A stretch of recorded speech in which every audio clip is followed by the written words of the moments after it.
Imagine yourself living in a world where you've been learning C Sharp for quite some time now and you know surprisingly well about it, like a lot of the principles, maybe algorithms, overall how to use the language, but there is one issue.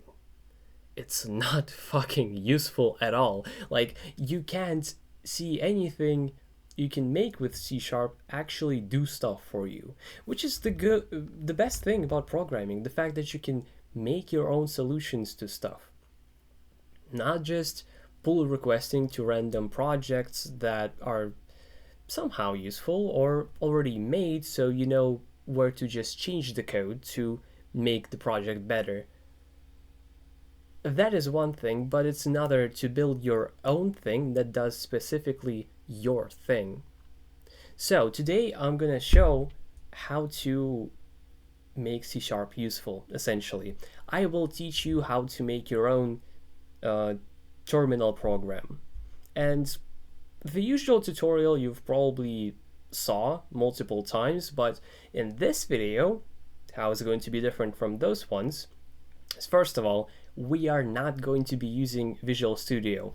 A reason? I hate it. I despise it. I wish it fucking burned in a fire. It's horrible. I know that's a hot take. Not even. Honestly, not that hot of a take. If you're a beginner and if you don't care about what you use really, then Visual Studio is the best choice. I just despise it, so I'm not going to be using it. I'm going to be using the .NET Terminal CLI. So that's a positive. However, there are at least one video that teaches you how to use it, and I will leave a link to it. But outside of that, I'm also actually going to be making something useful for myself. So I can actually access explorer.exe through Linux and then open stuff in the Explorer. However, if I try to pass, I think I have, yeah, I do, an actual path, maybe a relative one. Okay, let's try this out. I try to specify a Windows path, like C audio. I want to open that. And it just opens documents, so not what I wanted. I want to make a C# program that converts this path. Hold on. Trying to. Essentially, what's happening here is the fact that this path isn't accepted. I can't give it that. I want to be able to. So, first of all, what do? We create a directory. I'm actually going to create a GitHub repo through using the GitHub CLI. If you're interested in how that works, I might make a video about it. So if you're interested, you can leave a comment saying that you're interested in that. Let's call the project. Here it goes. The hardest part of programming, naming things.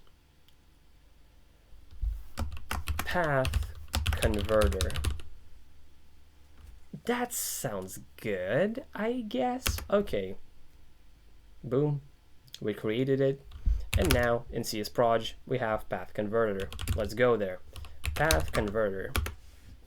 Great. We just have get here. Okay, now we need to create a solution.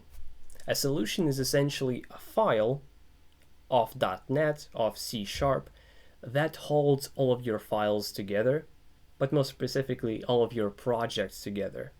It's like glue, essentially. So let's .NET new solution. I have abbreviations to make all this boilerplate simpler, but .NET.exe new solution name, and let's make name it also path converter. Yeah. Great. Now we have this solution file. let's actually create a project. So .NET new project. Oh no, .NET new console. Just so you know, you won't have these like expanding things. And in case you're interested, I actually have a video on how to make that a feature into Z Shell. Okay, so new console, and I'll guess I'll still call it path converter. Or, nah, just converter. Nah, path converter. See, I'm telling you, naming is difficult. There's probably a better way to name this, but that's what I'm naming it myself. So, great, we create a console app. By the way, yeah, I haven't mentioned this. After the new keyword, you specify the type of app that you want to create, or the type of project that you want to create. So let's .NET new list, and it will show you all of the available projects that you can create. And if we scroll down or up or down or maybe up again, essentially somewhere here, maybe you have already noticed it, there is a git ignore. I can't see it for some reason, but essentially, since this is a git repository that I made, I don't have to create my own git ignore file. I can just generate it using .NET. So .NET new git ignore, and it generates the git ignore file for me. We can like badcat it. Well, yeah, badcat it, then git ignore. Oh, come on. And yeah, it has a bunch of stuff ignored how you'd expect. It's pretty big. Like, the file is pretty big. I don't like how badcat or bat actually still prints the file. It's supposed to, but it's still annoying. So coming back to LS, we now have that project, which is also called Path Converter. So if you want to, you can name your project the same name as the solution, if you're only going to have that one project, but you probably shouldn't.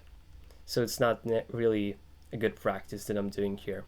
So .NET add all. No? All right, let's look at what it actually is. I don't remember the full command. Oh, DNSA. DNSA. So, we actually need to explicitly add every project that we make into the solution that glues them together.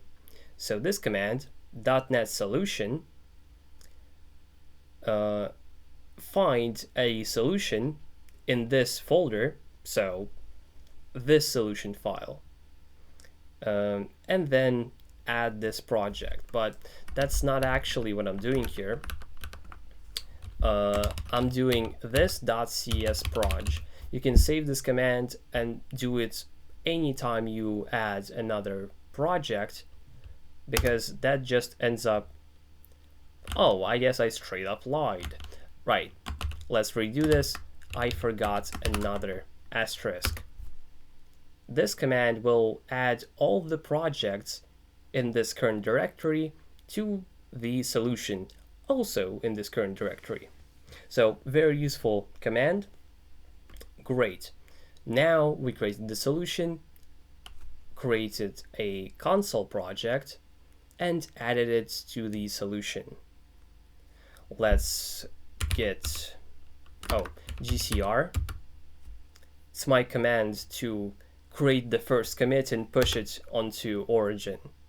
If you didn't make a git init thing, then you don't need to do this. And let's open it in VS Code.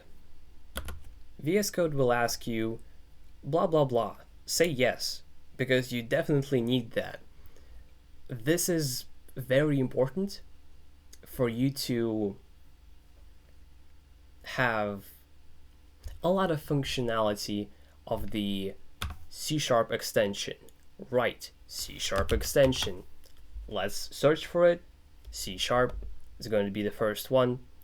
Naturally, install it. And another thing that I recommend quite a lot, you probably saw other tutorials recommended as well, is IntelliCode, and I guess IntelliCode API usage examples.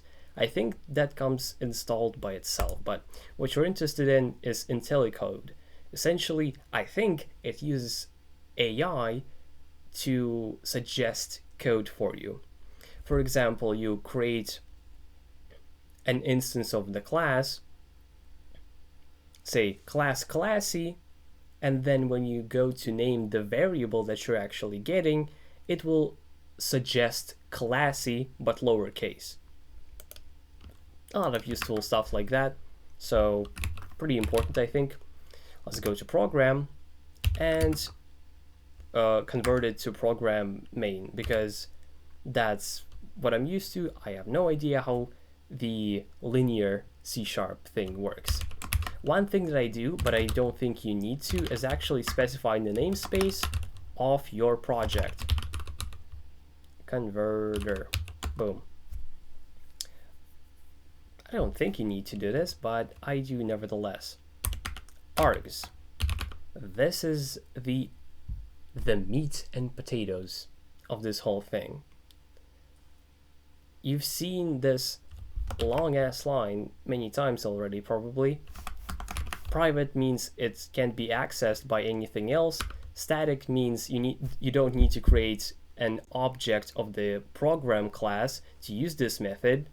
Void means it returns nothing. Main is just the name, not really any reason behind it.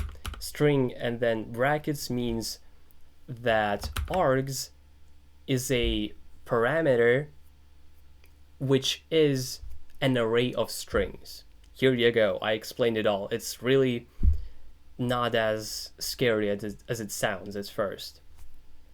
So args is what we pass into the exe that we will eventually compile. So let's do something. Let's return any words that we pass into this. I want to say script so badly. C# is not a scripting language. I'm not a hotkey user, so I'm really used to the term. So for each string, I guess word in args, we console write line the word. Let's go back to the terminal. I keep elesing because I'm always consistently lost. So let's .NET run project and specify our project path converter. That's what you would do to actually run anything, but in this case we need to pass things into the exe. So we'll do something different. .NET build, I think. Yeah, .NET build path converter. And essentially this is the compiling thing.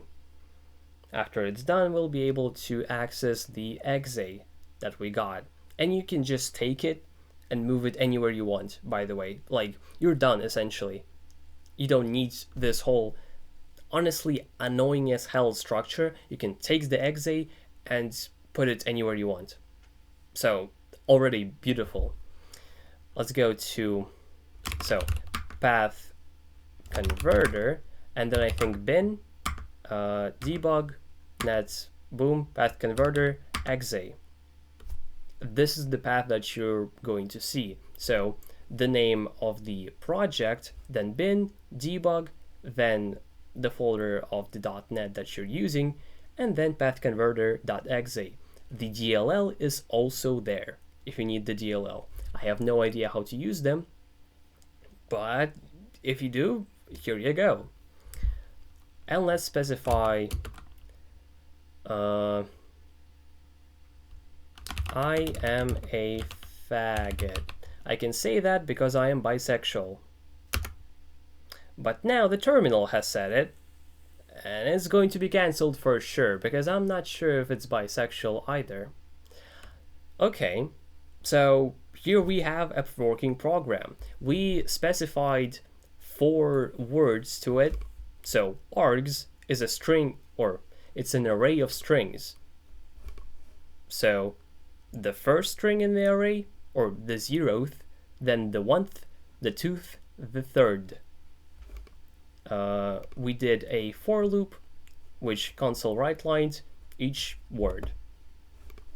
Pretty simple, but kinda useless, naturally.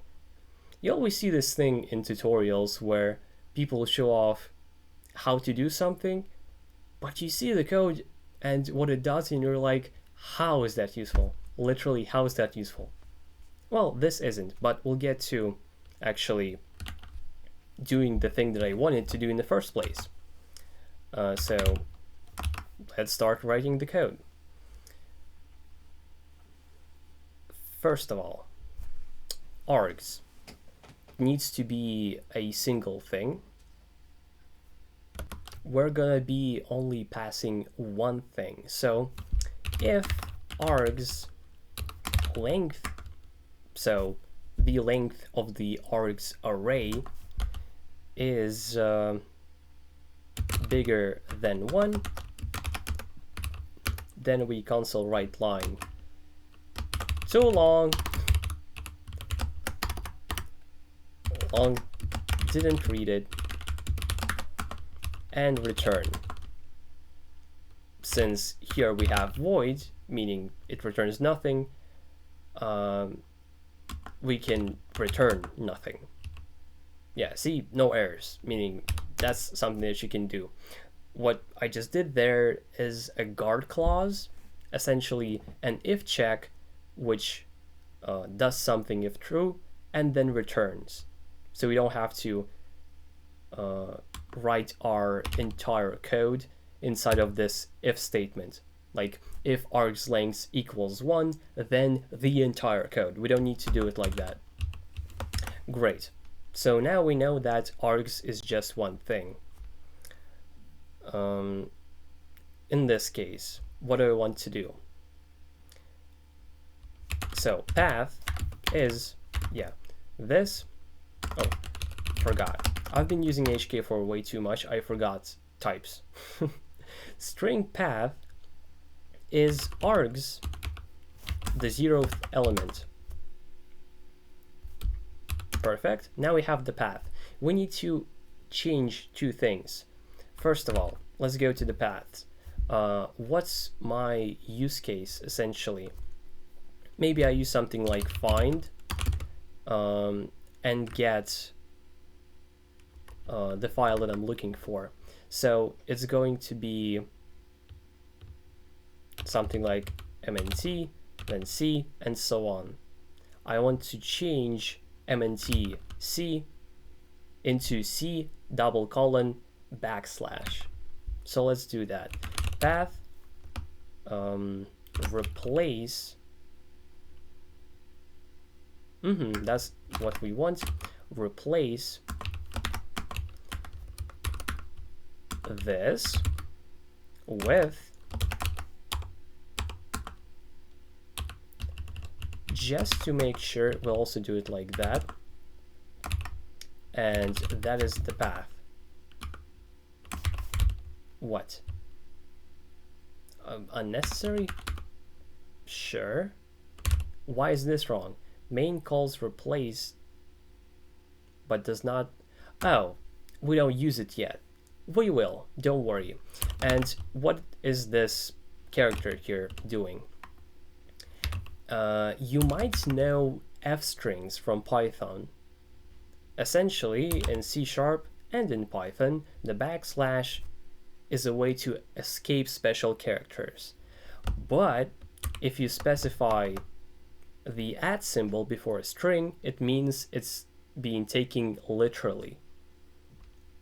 Usually, we would need to have 2 to mean 1, but since we provide a @ symbol, then we can just specify our text literally, and we don't need to worry about it.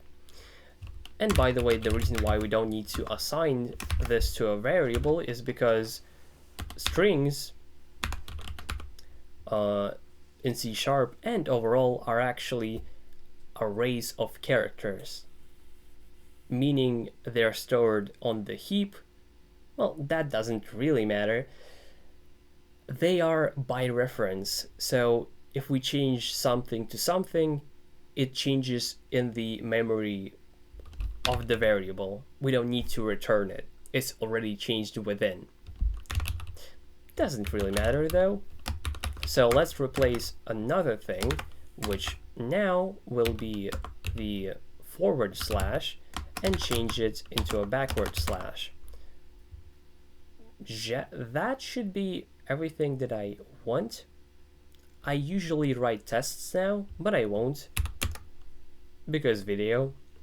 We have the path be what we need now. So let's console write line the path. Yeah, the path.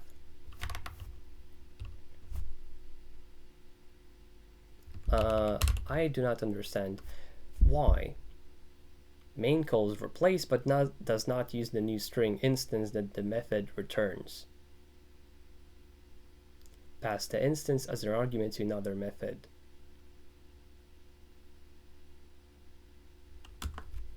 I don't get it. That whole thing about strings being arrays of characters and being by reference, forget it like maybe 20%, because in this case we actually do need to return the variable, turns out, because even though arrays are by reference, usually we will still need to return them to a variable. I might be even wrong on them being by reference. If I'm wrong, feel free to say that I am in the comments, because that's going to help not only me, not only you, but also the viewers.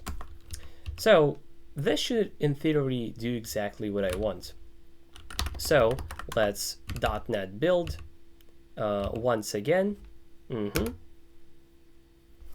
And we'll get the exe that we want. Okay, so path converter, obviously, just go here and let's specify mnt c. And the reason why this entire thing is useful for me is because I have the Linux path autocomplete. So it can be like pictures, then other, then not sure if I can actually open a file, but I will open a folder, which is the other folder. Okay. This will give me the output that is correct, and I can use xargs to properly pass it into explore.exe. And this should in theory do exactly what I want. Let's see if it does. It doesn't. Okay, let's figure out what went wrong and see. Okay, we do indeed get the correct output. However, xargs didn't work there.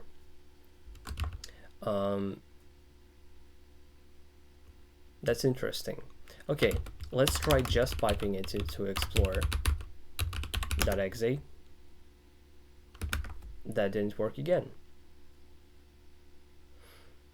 Interesting. I remember actually finding some solution where it works. And you know how I did that? I asked ChatGPT. At this point, I'm not sure if I still have that solution. So if you're actually interested in how this should in theory work, ask ChatGPT, I guess. But you can see that our C# program actually returned the value that we need. It's just that Explorer is being difficult at accepting that value. The thing that we're doing here is still useful. However, in this situation, I just failed, so don't worry about that. Now, see how long of a path I need to type in before I can actually use my program? Well, we don't need to do that. We can create a symlink and create the symlink into something that is in the path? Well, first of all, let's echo path, yes. Somewhere here you will see mntc programming bin. This is my personal folder that contains a bunch of exes, for now 0, and it's in the path, so I can just call path converter and be done with it. So let's do this. Let's or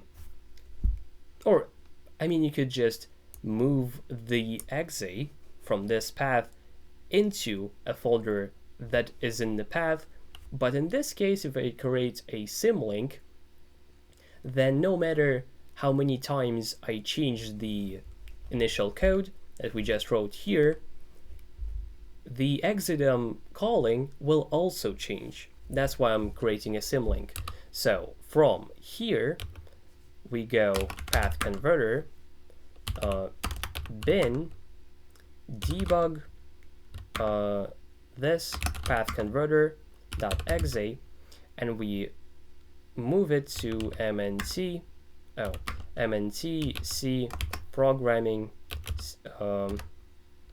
bin. Bin. Beautiful. And we will call it also path converter.exe. Great. So now we can call path converter.exe, right? Let's restart Z shell for that too. See, now it's in the path. Converter.exe. Let's specify C pictures other. Oh, it works the opposite way.